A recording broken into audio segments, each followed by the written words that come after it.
Assalamualaikum warahmatullahi wabarakatuh. Perkenalkan, nama saya Mufidah Sari dengan NPM 24530031.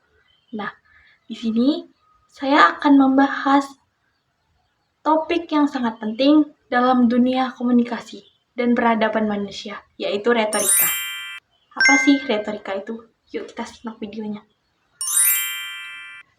Retorika berasal dari bahasa Yunani yaitu retorik yang berarti seni berbicara secara sederhana. Retorika adalah seni menyampaikan secara meyakinkan dan efektif kepada audiens. Tapi lebih dari sekedar teknik berbicara, retorika menyangkut struktur berpikir, kekuatan logika, sentuhan emosi, dan kepercayaan diri pembaca. Dalam retorika ada 3 unsur yang dikemukakan oleh Aristoteles, yaitu 1. Ethos, yang berarti kredibilitas atau karakter pembicara. 2.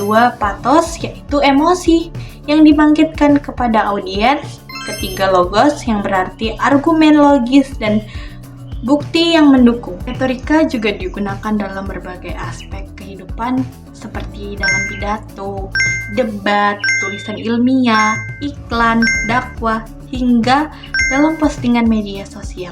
Sebelum Yunani kuno, unsur-unsur retorika sudah tampak di Mesir kuno dan Babilonia, terutama dalam teks keagamaan dan pidato raja. Namun, retorika belum menjadi ilmu atau sistem formal. Perkembangan pesat retorika dimulai di Yunani pada abad ke-5 sebelum Masehi, terutama di kota Athena yang menerapkan sistem demokrasi. Disinilah kemampuan berbicara menjadi sangat penting, terutama dalam pengadilan sidang-sidang publik.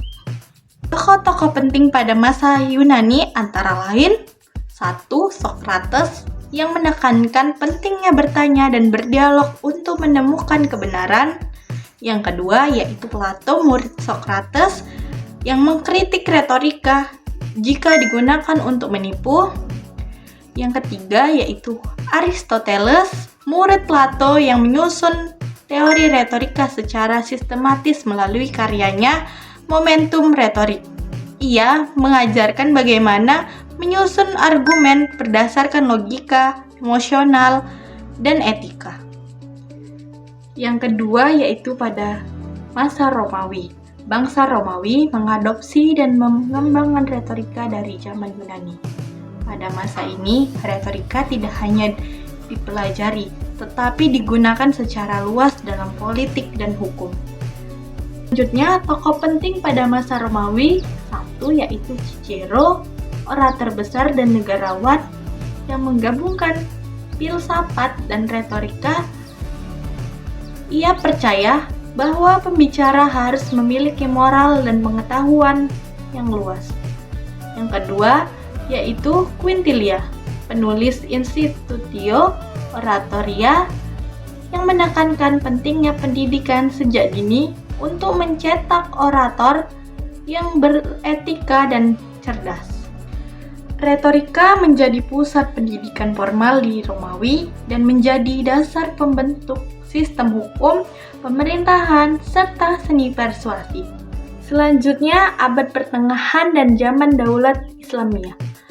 Di Eropa, retorika menurunkan perannya karena dominasi agama. Tapi di dunia Islam, ilmu ini justru sangat berkembang.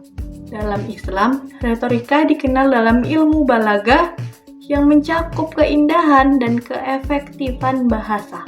Tokoh penting pada masa ini seperti Al-Jahiz, sastrawan asal Basra, mengembangkan gaya bahasa yang tajam dan penuh logika. Selanjutnya, pada masa era modern. Pada era modern, retorika kembali bangkit, terutama dalam dunia politik dan media. Tokoh-tokoh modern seperti 1. Kenneth Burke, yang mengembangkan teori retorika sebagai alat identitas antara pembicara dan audiens. Yang kedua yaitu Martin Luther King Jr. dengan pidatonya I Have a Dream yang mengunggah dunia. Yang ketiga yaitu Barack Obama yang dikenal dengan bicara yang lugas dan menikmati. Dari zaman Yunani hingga era digital, retorika terus hidup dan berkembang. Ia bukan hanya soal berbicara, tapi bagaimana menggerakkan hati dan pikiran dengan kata-kata. Demikian penjelasan saya tentang konsep retorika, tokoh retorika, dan sejarah retorika dari masa ke masa.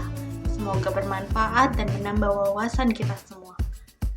Wassalamualaikum warahmatullahi wabarakatuh. Terima kasih.